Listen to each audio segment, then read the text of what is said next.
Nous sommes de retour dans l'univers de la robotique japonaise. La science-fiction a toujours un écho particulier au Japon, qui se fascine depuis la fin de la Seconde Guerre mondiale pour les avancées technologiques à travers le monde, notamment occidentales. Cette passion pour la mécanique du futur me semble bien ancrée dans une époque, celle de l'arrivée du XXIe siècle, avec l'essor de la technologie et ses promesses de conquête spatiale, de voitures volantes et de villes ultra connectées.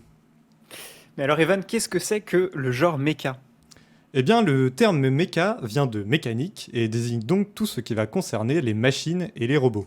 C'est carrément un sous-genre de manga et de séries animées qui s'inscrit dans la science-fiction à la sauce japonaise. Un mecha désigne donc une sorte de super robot ou une machine géante, généralement de forme humanoïde, qui dispose d'un cockpit afin de le piloter depuis l'intérieur. C'est ce qui le distingue tout particulièrement des autres types de robots qui peuvent être téléguidés depuis l'extérieur ou simplement autonomes, comme le célèbre Astro Boy, pionnier des univers de robotique chez les auteurs de manga. Ces mechas sont souvent issus de grandes innovations technologiques propres à l'œuvre fictionnelle à laquelle ils appartiennent et réalisent des prouesses en étant utilisés pour contrer la pègre ou en tant qu'arme de guerre. Mais alors je pense qu'on peut aussi parler de Goldorak, hein, qui a été diffusé dans la seconde moitié des années 70. Effectivement, si on veut remonter dans l'histoire de ces super robots, dans les années 70, on trouve bien Goldorak, mais aussi un peu avant Mazinger Z, donc qui sont deux séries créées par la Toei Animation. Ces animés en fait mettent en scène des robots géants devenus assez célèbres, humanoïdes, qui ne font qu'un avec leur pilote. C'est ça qui va plaire au public japonais, qui pourra alors profiter de nombreux produits dérivés, notamment sous forme de jouets. Mais ces séries vont également marquer toute une génération de Français issus d'un large public. Ce qui sera peut-être moins le cas avec les séries suivantes. En effet, si le nom de Goldorak résonne de génération en génération en France, on entendra beaucoup moins parler de ses héritiers, des animés ayant principalement du succès auprès de spectateurs spécifiques.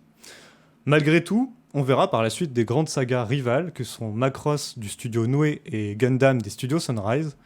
Gundam est notamment connu pour avoir démocratisé l'idée de mechas utilisés de façon massive comme arme de guerre, ce qui va progressivement donner place à d'autres thématiques qui vont nuancer, voire se détacher de l'aspect fantasmagorique et abracadabrant des super robots. Pour les scénarios plus sombres et l'arrivée du mal-être chez les héros pilotes de mecha, on trouvera chez le studio Gainax la série Neon Genesis Evangelion, sortie en 1995.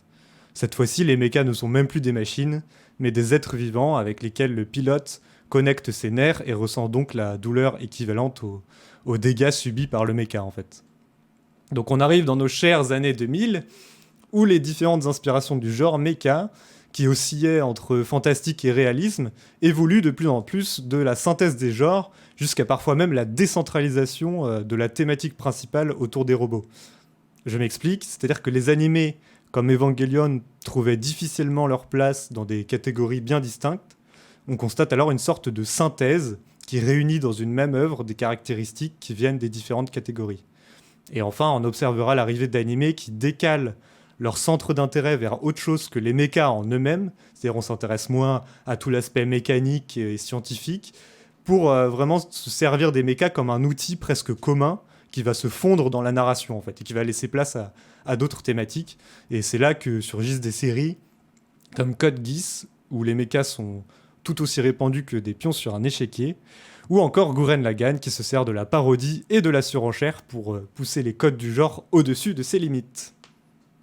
D'accord, donc avec ce petit résumé, on a compris que les robots, c'était pas seulement des trucs qui tiraient des rayons laser et qui faisaient piou-piou, c'était tout un genre à part entière, mais aussi de narration, un outil de narration.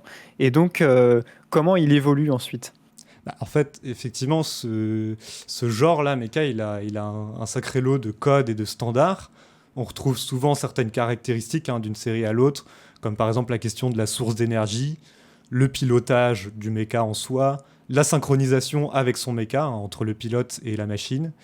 Il y a aussi la présence des vaisseaux spatiaux, parce qu'on a aussi pas mal de space opéra dans ces séries depuis les années 70.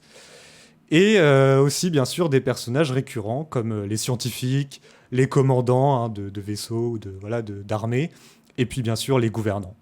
Donc ces éléments varient en fait selon si la série est plutôt axée Super Robot, qui désigne donc les inspirations qui viennent du mecha super-héros façon Goldorak, ou alors Real Robot, c'est-à-dire un aspect plus réaliste que l'animé Mobile Suit Gundam avait déjà amorcé à l'époque. Donc pour différencier les deux, il suffit de répondre à quelques questions.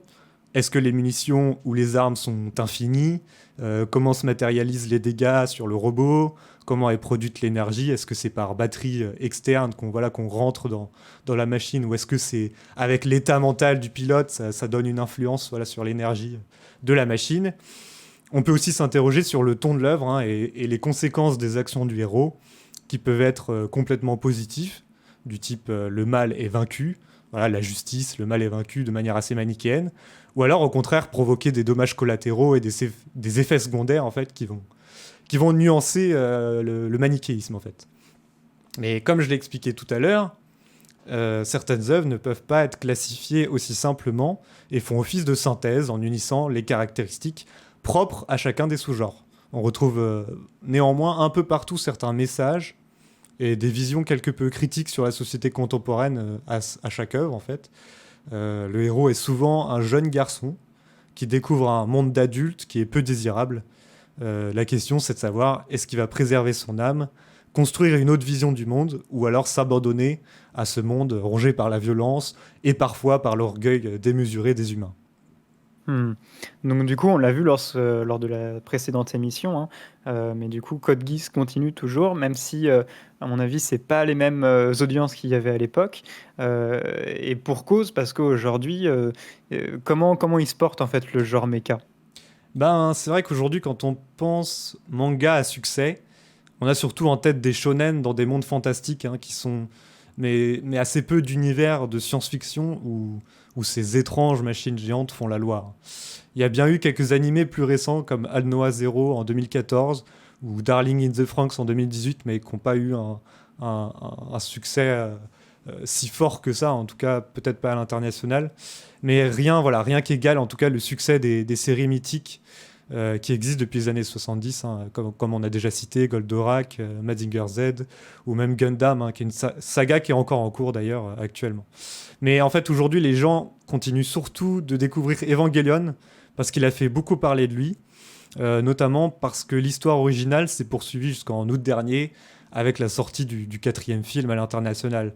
Donc, en fait, les internautes aiment beaucoup analyser Evangelion. Hein. On peut le trouver un peu partout sur YouTube et sur d'autres plateformes voilà, où les gens s'expriment. Mais c'est vrai qu'en dehors de ça, je ne sais pas si on peut dire qu'il y a une baisse d'intérêt pour le genre, mais peut-être que les animés de mecha restent dans des sphères assez restreintes et s'adressent à des spectateurs plutôt vétérans du style, on va dire.